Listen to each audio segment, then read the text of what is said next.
Assalomu alaykum. Samarqand shahar hokimligi axborot xizmati xabar beradi. Samarqand shahar hokimi Fazliddin Umarov mahallalarning faoliyati bilan tanishdi.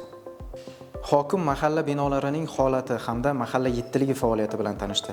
Mahallalardagi mavjud muammolar, mahalla xodimlari uchun zarur ish sharoitlarini yaratish, fuqarolarning murojaatlari uchun qulay muhitni ta'minlash masalalariga alohida e'tibor qaratdi.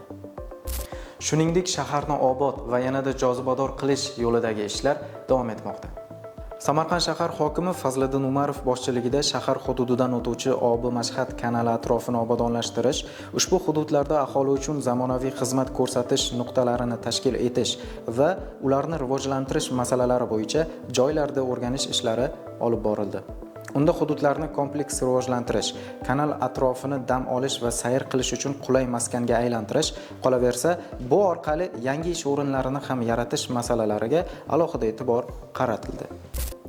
Samarqand viloyati maktabgacha va maktab ta'limi boshqarmasi tomonidan o'tkazilgan hay'at yig'ilishi davomida ta'lim sohasida yuqori natijalarga erishgan rahbar va xodimlar 2025 nominatsiyalari bilan taqdirlandi. Yilning eng yaxshi bo'lim boshlig'i 2025 nominatsiyasi g'olibligiga Samarqand shahar maktabgacha va maktab ta'limi bo'lim boshlig'i Nuriddinov Zayniddin Mehriddinovich munosib ko'rildi. Samarqand shahrida ta'lim rivoji uchun bo'layotgan islohotlar natijasida o'quvchi-yoshlar ham o'z iste'dodlarini namoyish etishmoqda. Shahardagi maktab o'quvchisi top 100 talikka kiruvchi universitetlarga o'qishga qabul qilindi. 81-umumta'lim maktabining 11-sinf o'quvchisi Negina Sunnatullayeva xalqaro miqyosdagi katta yutuqqa erishdi. U dunyoning eng nufuzli top 100 talikka kiruvchi universitetlariga o'qishga qabul qilindi. Negina quyidagi Russell Group tarkibiga kiruvchi yetakchi oliy ta'lim muassasalaridan conditional offer, ya'ni shartli qabul xatlarini qo'lga kiritdi.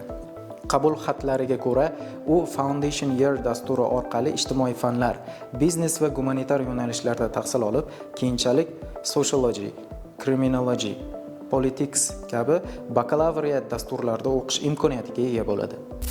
Shu bilan bir qatorda Samarqand shahridagi 33-maktabning 6-sinf o'quvchisi Alisherbek Qahramonov qisqa muddat ichida ingliz tilini yuqori darajada o'rganib, xalqaro IELTS imtihonidan 7 ballik natijani qo'lga kiritdi.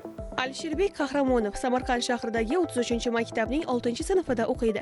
Yoshligidan xorijiy tillarni, xususan ingliz tilini o'rganishga qiziqishi baland bo'lgan Alisherbek 2-sinfligidayoq maktabda tashkil qilingan til o'rganish to'garaklarida faol qatnashib keladi. Til o'rganishga bo'lgan qiziqish, intilish, tinimsiz mehnat, ustozlarning sa'y-harakati, ota-ona va davlatning quvvatlovi besamar ketmadi.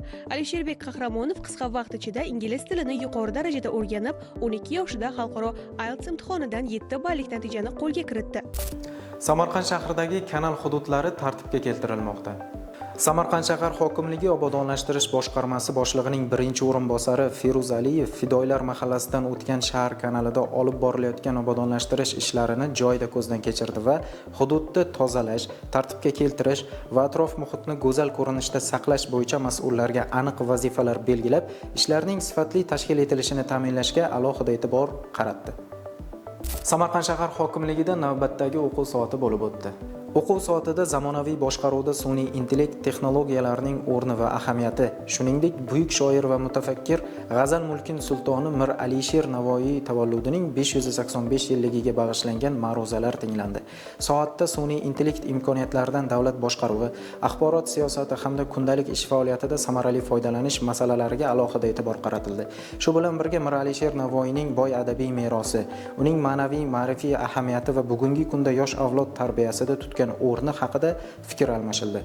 Bizda hozircha shular, kelgusi dasturlarimizda ko'rishguncha salomat bo'ling.